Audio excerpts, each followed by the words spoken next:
먼저 오늘 투자자들이 가장 많이 살펴본 이슈 먼저 살펴보도록 하겠습니다. 첫 번째 가장 많이 기다리셨던 부분부터 볼까요? 베일벗은 밸류업, 증시 상승의 동력이 될까? 자, 지금 시장에서 뚜렷하게 모멘텀으로 끌어줄 만한 뉴스가 없는 가운데서 오늘 2시에 밸류업의 가이드라인, 좀 세부적인 그 방안에 대해서 투자자분들 눈이 많이 쏠려 있었는데 지금 아무래도 강제성이 좀 없는 그 부분에 대해서 그리고 나머지 부분에서도 뭔가 힘을 받을 수 있는 시장의 예상을 상회를 하는 그런 정책들은 나오지 않았다라는 좀 실망감이 있는 상황입니다. 자, 어떻게 보시는지 전문가와 이야기를 좀 들어보도록 하죠. 밸류업 가이드라인 관련해서 우리은행 투자상품전략부 박석현 부부장과 이야기 나눠보도록 하겠습니다. 부부장님 안녕하세요. 예, 안녕하십니까? 네, 오늘 우선 밸류업 가이드라인의 세부 내용에 대해서 어떻게 보셨는지 한번 평가 들어볼까요? 네, 뭐 정책 의지를 확인해 줬다는 부분이 가장 이제 긍정적으로 볼 수가 있을 것 같고요. 그리고 정책이라는 거는 연속성이 일단 중요한데 이 부분도 다시 한번 확인이 된 점도 긍정적으로 볼 수가 있고요. 그리고 이제 향후 스케줄이 구체적으로 예정이 되어 있습니다. 이거는 이제 불확실성을 줄이는 요인이기 때문에 관련된 시장의 어떤 기대감은 계속 유지가 될 수 있을 것으로 볼 수 있을 것 같습니다. 다만 그 발표 내용을 좀 봤을 때 정부 정책에서는 자율성, 미래 지향성, 종합성, 선택과 집중, 이사회 책임 5가지 특징을 좀 내세웠는데요. 아직까지 좀 자율성에 초점이 맞춰져 있고요. 물론 이 부분은 좀 불가피한 부분은 있습니다. 강제성을 어디까지 계속 확장할 수가 없는 것이기 때문에 그렇고요. 다만 그 핵심 중에 핵심이 될 수 있는 세제 혜택 관련된 내용이 아직까지는 진전을 보여주지 못하고 있다라는 부분이 가장 아쉬운 부분이다라고 평가를 할 수 있을 것 같습니다.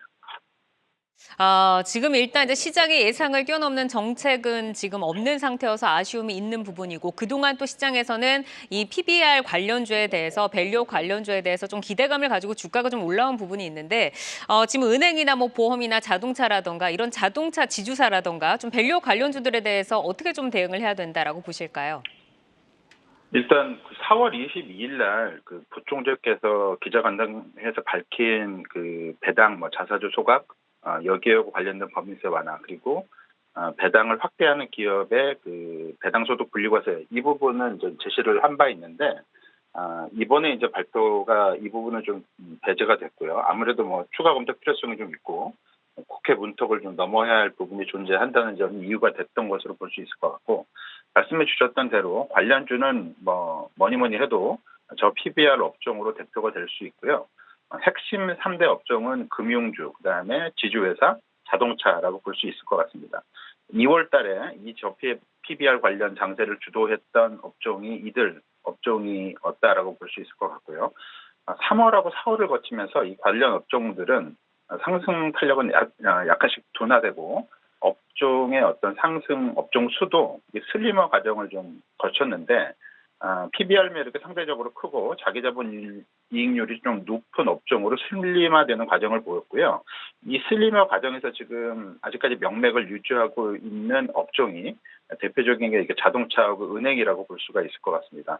지주회사 같은 경우는 그 PBR 매력이 여전히 있긴 하지만 자기자본 이익률이 상대적으로 높지 않기 때문에 은행이나 자동차에 비해서는 주가 수익률이 좀 처지는 어떤 흐름으로 지금 최근에 좀 나타나고 있고요. 따라서 지금 핵심 업종은 저 PBR 그다음에 자기자본 이익률 관련해서 정부 기업 밸류업 프로그램의 어떤 정책적인 수혜를 볼 수 있는 핵심 업종은 자동차하고 은행이다라고 볼 수 있을 것 같은데 이 2개 업종 역시 앞에서 말씀드렸던 대로 세제 혜택과 관련된 추가 조치가 뒷받침될 수 있어야만 정책 수혜 관련 주가 흐름이 앞으로도 좀 좋을 수 있을 것으로 볼 수가 있을 것 같고요. 세제 혜택 관련 내용들이 구체화되지 않는다면 그 전까지는 다소 시장 흐름이 정책 수혜주 측면에서의 어떤 흐름을 계속 받기는 좀 어렵지 않을까라고 볼 수 있을 것 같고 따라서 시장 대응 역시 선취매보다는 추가적인 정책 과정의 어떤 그 가시화 과정 이런 단계를 좀 확인해가는 좀 유보적 대응이 좀 필요하지 않을까라고 볼 수 있을 것 같습니다.